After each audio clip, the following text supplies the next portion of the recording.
This is the 21st video of the lecture series of optimization using Excel. And in this video, we are going to solve a particular job sequencing problem using the evolutionary solver. So, but before going to the actual problem, we need to discuss two particular features of Excel, which we have not yet covered in any other videos. So, the first one is the index function. If you check the index function in Excel, so there are three arguments. First one is the array, the second one is the row number, and the third one is the column number. Now, basically an index function is nothing but a search function. It is searching. So searching what? Suppose you are given a particular array. In this case, this array is from A1 to D3.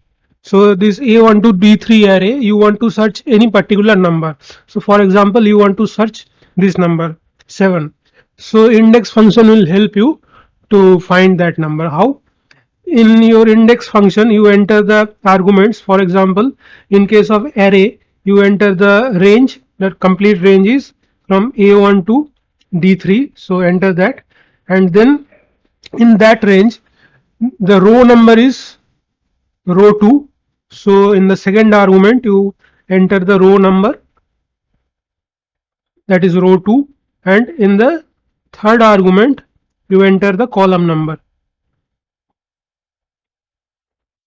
So this completes your function, and if you enter this in Excel, it will return you the number that is being searched, that is in this case 7. So this is the index function, this is the functionality. And the second point I want to discuss here is the all different constraints. So if you go to the solver and then go to add constraint section, you are now familiar with all these kind of functions, like this is for less than equal to, this is for equal to, this is for greater than equal to type constraints. And if you select int, that means it is you are declaring that the decision variables are integers. And if you select bin, then that means you are declaring that your decision variables are binary. But we have not discussed yet, there is another selection, which is diff or diff. What is that stands for?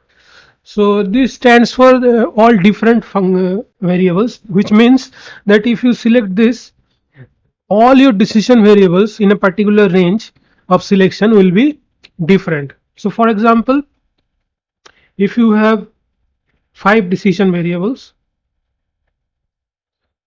and if you choose all different constraint for these 5, then invariably the solver will take or populate 1 2 3 4 5 in any order, like not necessarily in this order, but it can be also like this 5 3 1 2 4, and similarly any kind of permutation is possible. But the condition of all different is that it will never repeat an integer again. So for example, if it has taken 1 in this particular position, in none of these other positions this value 1 will come, and similarly for all other numbers. So that is the beauty of all different constraint. It is very helpful in formulating integer problems that are to be solved using nonlinear approach. And the main functionality is it prevents the repetition of integers. So if this is clear, then come to the next part of the slide, that is the actual problem. So in this case, the actual problem is a job sequencing problem. That means we have 7 jobs. 7 jobs are here, and for each job they have given you the processing time and the due date. And always remember that all these 7 jobs are to be processed in one single machine. So if that is the case, then what is going to be the best sequence? So the jobs need to be processed in that particular machine, not necessarily in this particular order, but maybe in some other order, so that average tardiness can be minimized. Now you may ask a question here, that what is tardiness? Tardiness is basically, it is the lateness,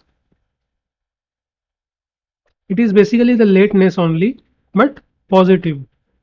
So positive lateness is called tardiness. And what is lateness? Lateness means you are completing. So suppose this is D is equal to due date. For example, due date or the target completion time. Due date is the target completion time is given to you for all the 7 jobs, and this is C. Suppose C is the actual completion time that you will find after solving the problem. So suppose that you have already found. So C minus D is the lateness. C minus D is the lateness. Now suppose, for example, for job 3 your due date was 60, and after solving the problem you are finding that your actual completion time is 62. So then what is the lateness? Lateness is 62 minus 60, that is equal to 2. Take another example. For example, for job 5, the due date was 24. Now, after you solving the problem, you are finding that the actual completion time is 20. So, what is going to be the lateness? Lateness is 20 minus 24, which is minus 4. So, remember that lateness can be positive also and negative also. But tardiness is always positive, which means when lateness is negative, you will convert it to 0, and only positive lateness will amount to tardiness. For example, in this case, the job 5 lateness was minus 4, but the tardiness of job 5 will be how much? 0. But the lateness of job 3 was 2. Since tardiness is positive lateness, then the tardiness of job 3 is also 2. So this is all about tardiness and lateness. And what is the objective here? Objective here is to minimize the average tardiness of these 7 jobs. So we will find the completion time for each job, and this then calculate the tardiness and take the average of that tardiness, and that will be our objective function in this case. So unlike any other problem in our other videos of this series, we are not going to formulate any algebraic model in this case because that is not very useful. So we will go directly to our Excel sheet and uh, solve the problem there itself. So without wasting any much further time, let us move on to the Excel sheet. So this is my Excel sheet here. You can see this is the data given to you in the slide. Same data is copied here. Now this is the model. So we will develop the model in front of you directly. So these highlighted cells, I will highlight this once again. So this is the job assigned. So for example, the sequence is given already. So 1, 2, 3, 4, 5, 6, 7 is the sequence that is already given to you. And this is the job assigned. For example, if I find job 5 here, that means the second job in the sequence is job 5. So in this way, so these are our decision variables. So this is the decision variable. Now the processing time. You see the processing time is already given here, but we need to write the processing time of these jobs like in this sequence. So for example, if I write job 5 here, then the processing time of job 5 should appear here. So in order to do that, we will use the index function. Start using the index function. Index, check the first argument is the array. Which array? Array of your data. So this is the entire array. While selecting this, you will press F4 in order to make sure that B4 and B4 to H6, this particular range is fixed. That means if you copy it, then this particular range will not change. This will we have already discussed several times. And then in the second argument, what is there? The row number. You see in this particular array, that is B4 to H6, the processing time is coming in the second row. So the row number is 2. And what is the column number? For the column number, you see the trick is here. We have a job assigned that will be populated here. Now it is empty, but once we run the solver, some numbers will be there. So we will search the processing time corresponding to that number. So you see the job number is already written in the first row. So basically the column number here is the same as the job number. So in this case we will enter the job assigned, that means B10. So and close the bracket. So this will complete the index function. So for example, this is, if this is 5, so note that when you enter 5, then 9 will appear here, because the fifth column contains the processing time equal to 9, so 9 is appearing here. Similarly, we will copy it here, then delete it now for the time being. Now what is the completion time? Completion time, you note that it is basically the flow time. Means for the first job it will start from time is equal to 0, and when will it complete? It will complete after its processing time. So for the first job, 0 plus this processing time, it is the completion time. What is the second job time? For the second job, completion time, that is the starting time of that job will be the completion time of the previous job. So this is the starting time plus its own processing time. So that will be the completion time of the second job.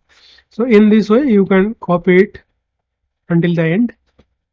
Now the due date. Due date can be found using the same index formula.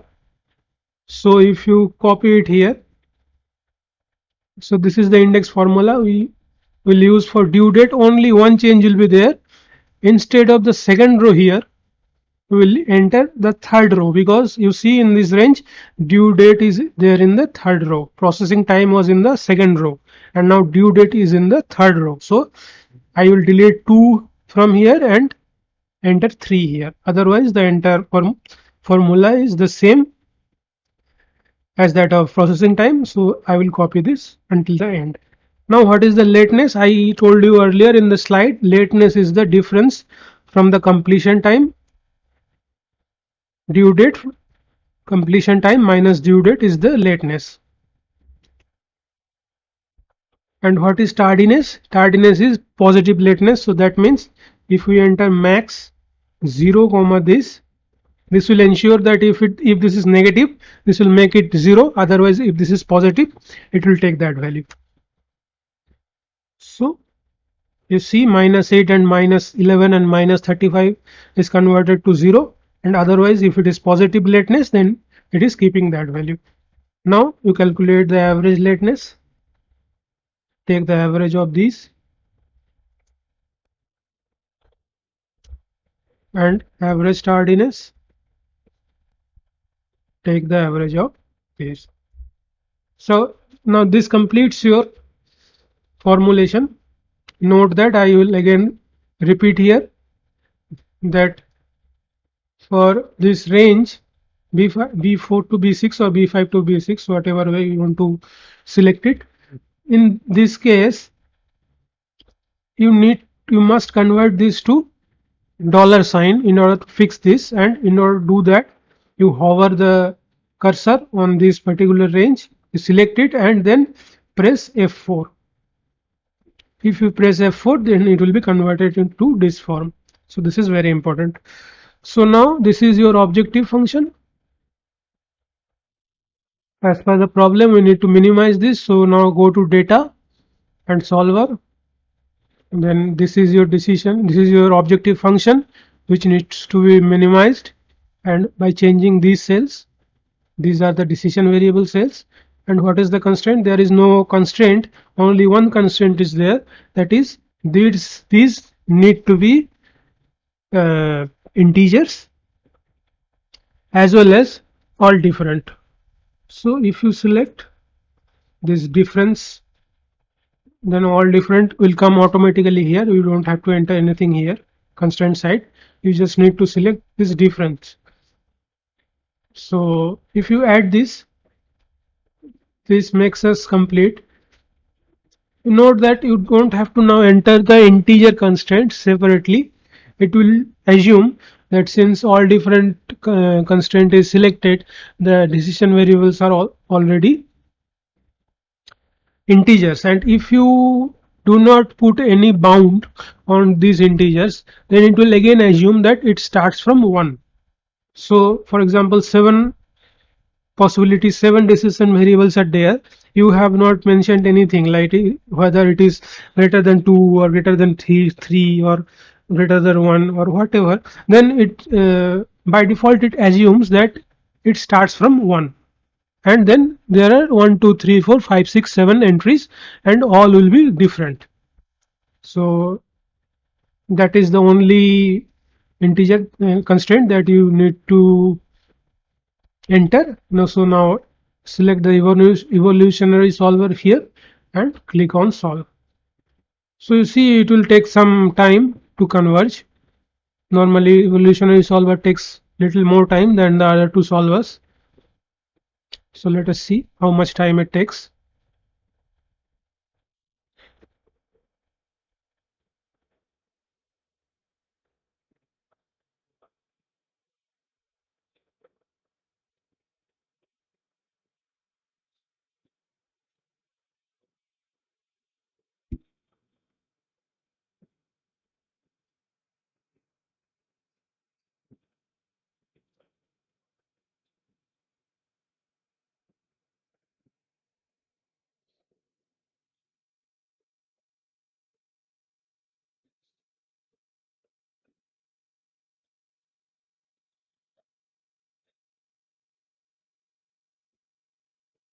You see, you can closely see here, these are the sub problems that it is trying to solve, and the objective is almost fixed to 6.29.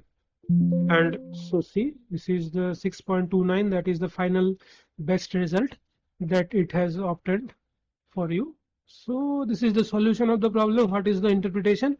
You see, this is the sequence. First you will process job 1, then job 5, then 2, then 6, then job 7, then job 4, and finally job 3.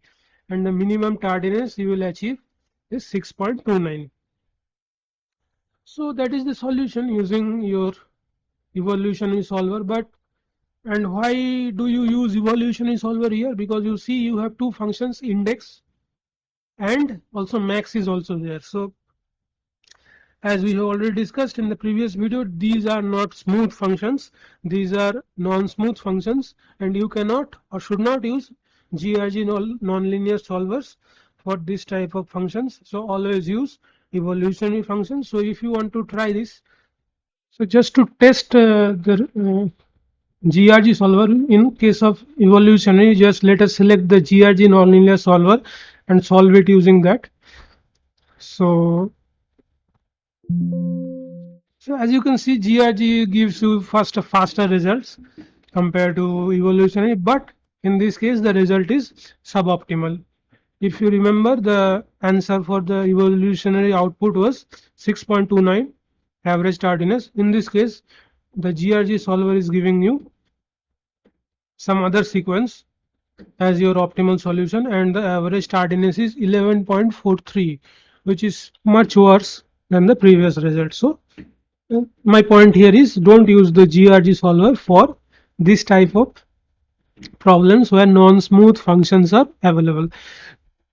You can do one thing, you can use the multi-start option of GRG and use a population size of 100 or 1000. You can use that, and most probably it will give you the same solution of evolutionary, that is 6.29, but the time that it will take, it will be very long compared to the evolutionary solver, even if it gives you the optimal solution. So there is no point of using GRG solver for these non-smooth functions, and always use the evolutionary function. That is the message I want to convey. So that's it. That's how you will solve this type of problems where non-smooth functions are there using evolutionary solver. So hope you have understood the problem and the solution process in this case. and in the next video we will solve another problem, basically the traveling salesman problem that we have so far solved by integer programming method. Now in the next video we will use evolutionary solver to solve the traveling salesman problem. But until then, goodbye and thanks for watching this video.